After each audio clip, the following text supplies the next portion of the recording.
Hello friends. Today we will discuss question answer on inflation and its impact on the Indian economy, important for various competitive examinations. Inflation and its impacts on Indian economy is important for UPSC, JPSC, BPSC, all the competitive examination. Inflation refers to a sustained rise in general price level of goods and services in an economy.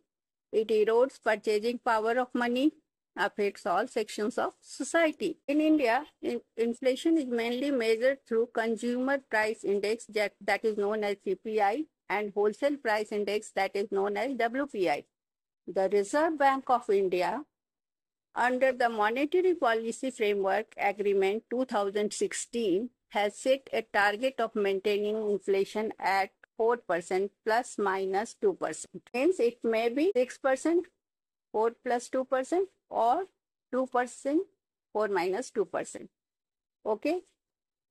Types of inflation.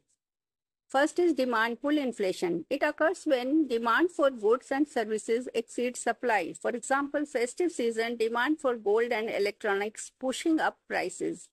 Second is cost push inflation caused by rising input cost. Example is increase in crude oil prices, raising transport cost, leading to higher food prices.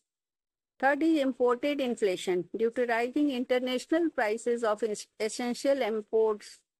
Example, global increase in LNG or fertilizer prices affects Indian agriculture and energy costs. Impact on the economy. On consumers, reduces purchasing power, particularly hurting the poor and middle classes. On producers, higher prices may improve profit margins, but cost escalation reduce competitiveness. On government, while indirect tax revenue rise with inflation, fiscal burden on subsidies and welfare schemes increases. On growth, moderate inflation 3 to 6% can stimulate growth, but high inflation greater than 6 or 7% destabilizes economy and discourages savings and creates uncertainty.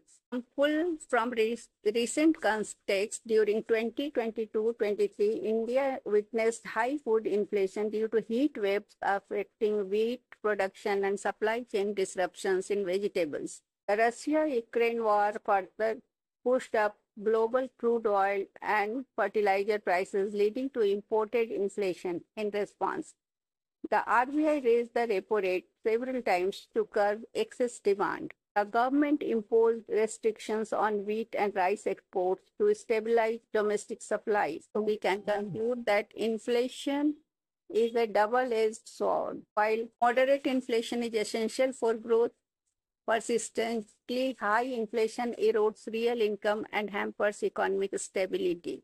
Therefore, a balanced approach combining monetary tightening, fiscal discipline, and supply-side reforms crucial for India to achieve inclusive and sustainable growth. Thank you.